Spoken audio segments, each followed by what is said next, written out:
So this week we are going to expand the kinds of things that we're reading. We're going to read some love poems, we're going to read some proverbs, and we're also going to read a lament and some prayers. And so I wanted to walk you through one of the laments before I release you to do the homework on your own.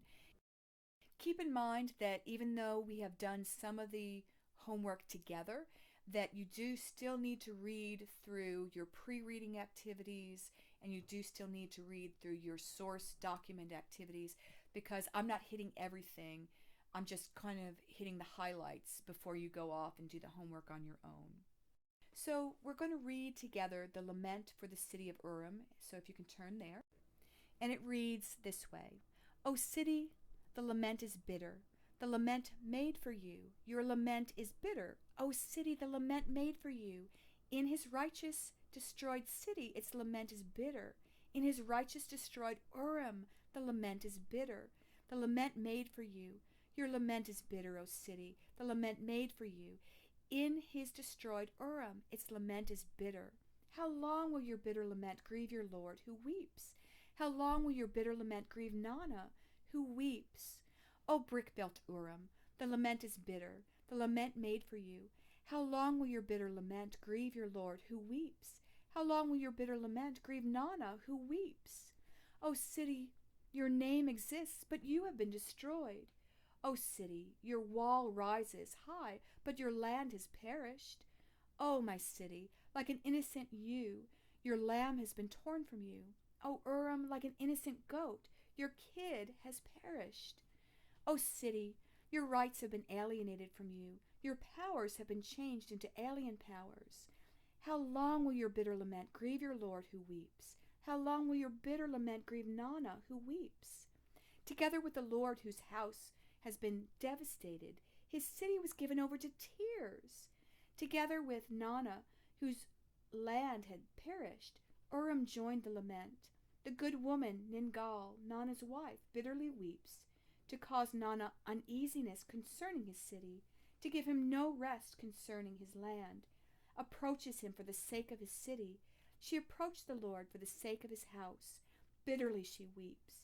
She approached him for the sake of his devastated city. Bitterly she weeps. She approached him for the sake of his devastated house. Before him she makes its bitter lament.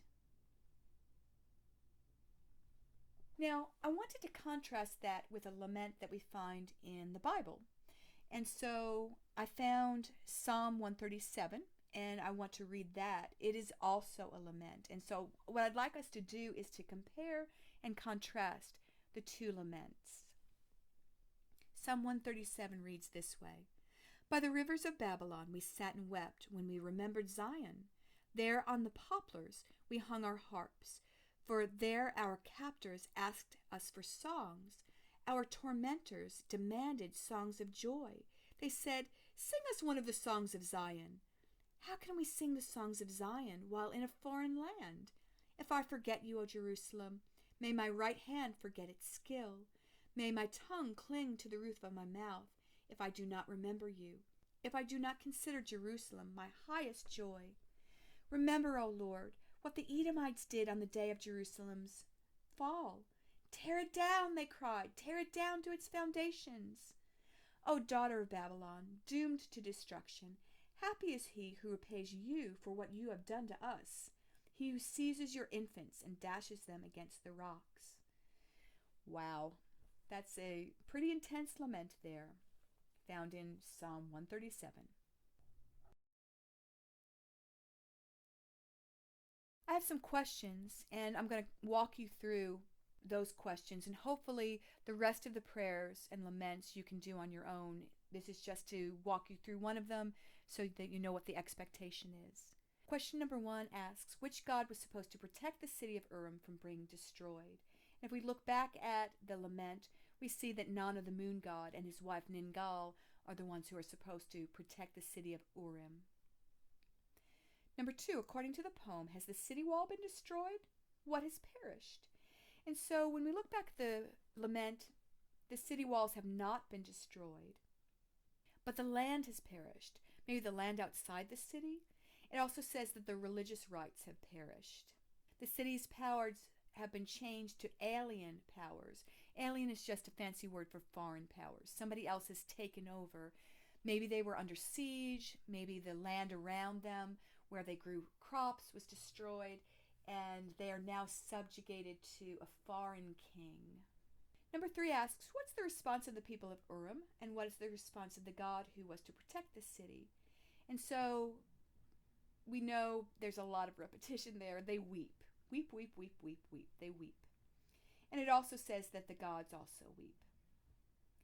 How did the people of Jerusalem respond to the destruction of their city, and who asks them to sing songs of joy? So the Bible records that the people of Jerusalem also wept, and they were asked to sing songs of joy by their captors. So we're going to go ahead and stop there for today. Once again, as I always say, if you have any questions, you can always email me. And I hope that that was helpful.